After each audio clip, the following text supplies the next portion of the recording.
reason for the Philippine government to be caught flat-footed and stand helpless as the ground beneath it caves in. Medyo mabigat ito, malalim.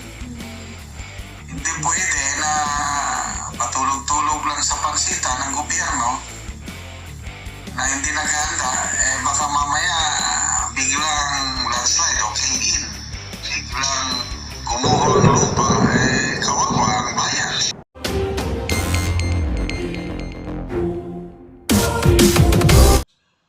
Magandang araw mga kaibigan.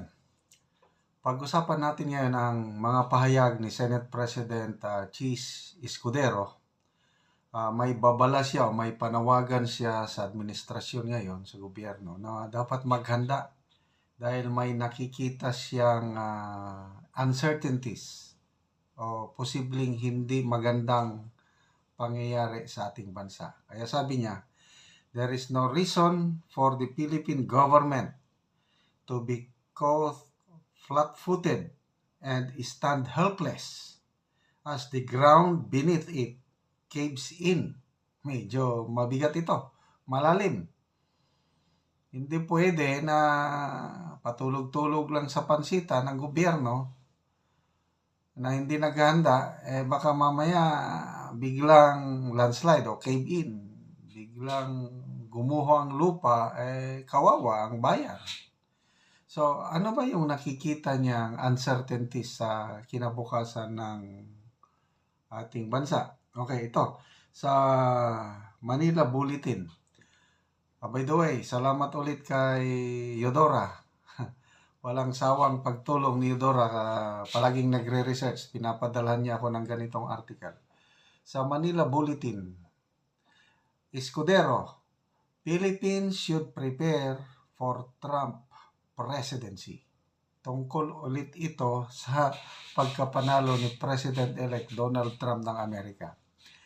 Kasi sa gobyerno natin, ang sinasabi lang yung ating ambassador to the US, sabi niya, there's no problem. Kahit sinong manalo, matalo, kahit Trump, aliado pa rin tayo. Ganun lang sinasabi. Magkaibigan pa rin daw ang US at Pilipinas. Correct. Matagal na tayong magkaibigan. So, Biden man or Trump man ang nanalo, kaibigan pa rin. Kaya lang, ang policy changes. Iba-iba ang agenda ng bawat presidente. Biden, Democrat, iba ang kanilang agenda. Republicans, iba ang agenda nila. Lalo na itong si President Trump, kakaibang presidente ito. Kaya mabuti itong si Senate President Escudero nag-iisip. May isa pang senador, si Senator Amy. May nakikita rin siyang dapat paghanda ng gobyerno. Kaya nananawagan.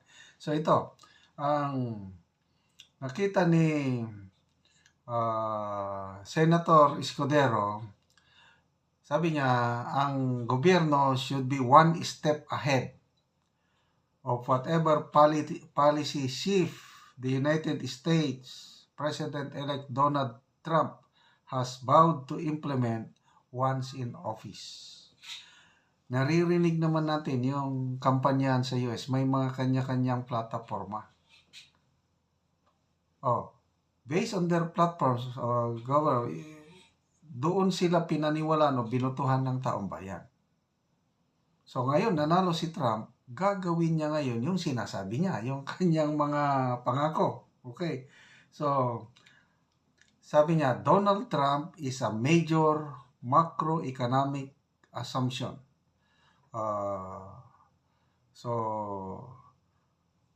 Ang mga delikado, ang mga pwedeng magbago, tatlong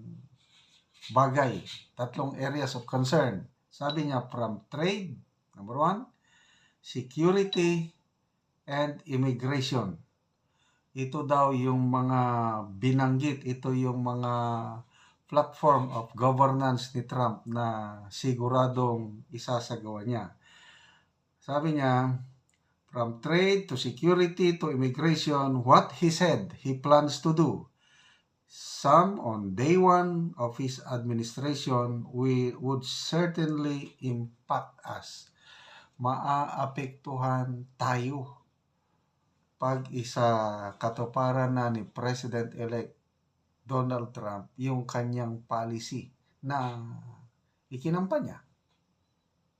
So, ito sa illegal immigrants. Sabi ni Senator Escudero, more or less may estimated 300,000 vulnerable Filipinos na maapekto. Baka ito na daw yung magkakaroon ng greatest mass deportation in US history.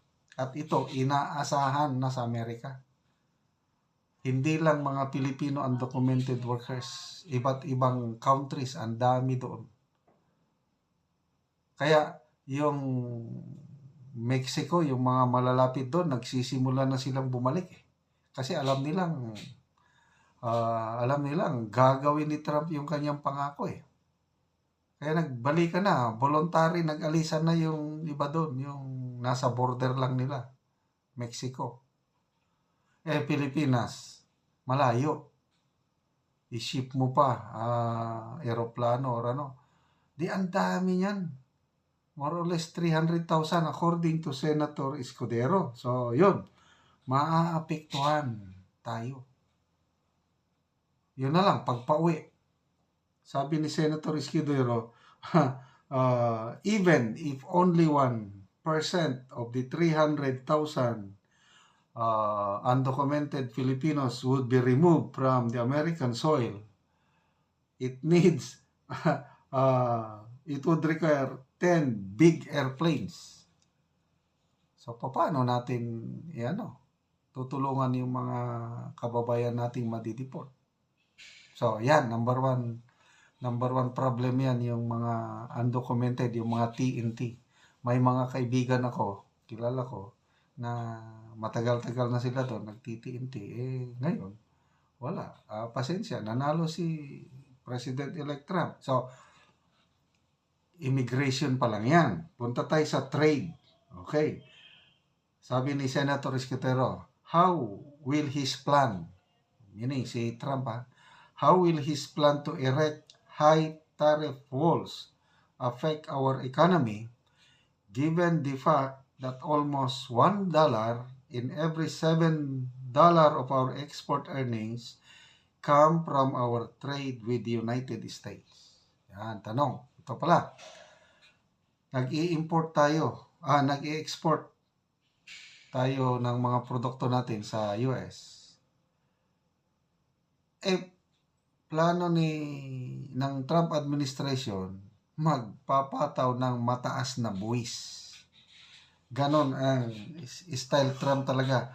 Nung first administration niya, ang China nakikipagkalakalan sa US. Nako, pinatawan ni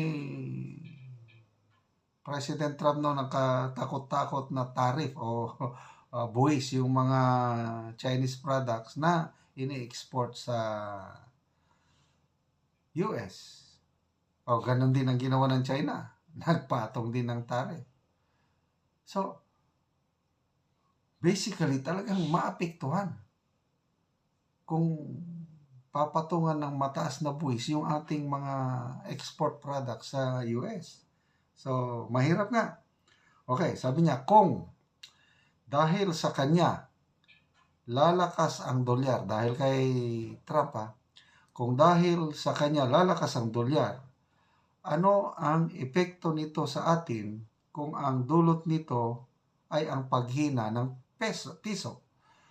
Siguradong lulubo ang halaga ng ating foreign debt. Okay?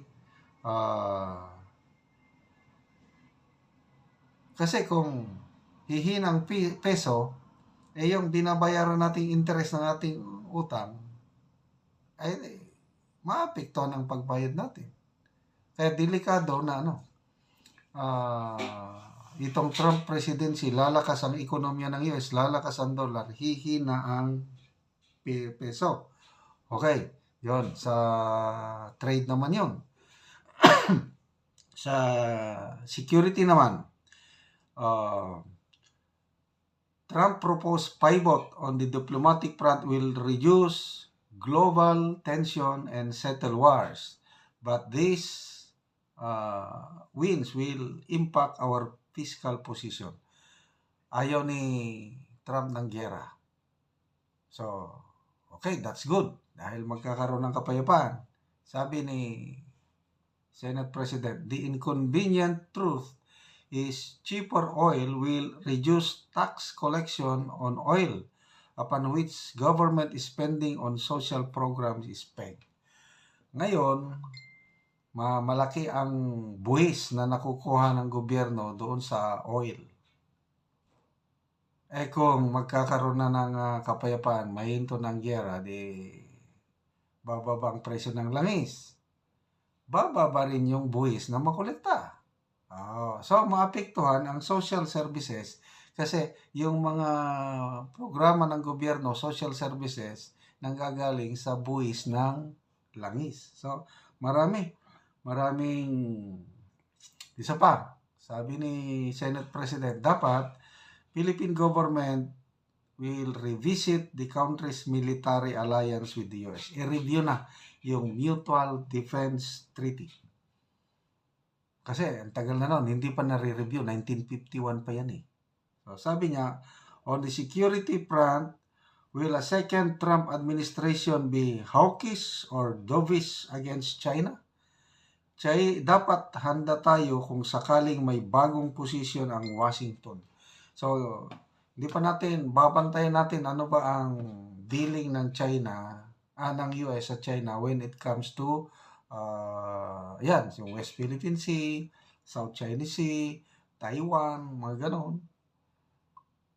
Iba ang mag-isip si President Trump. Kaya talagang maraming pagbabago na mangyayari at tama itong panawagan ni Senator Escudero, pati si Senator Amy halos ganito rin ang panawagan niya. Paghandaan natin para hindi tayo flat-footed, hindi tayo mabibigla.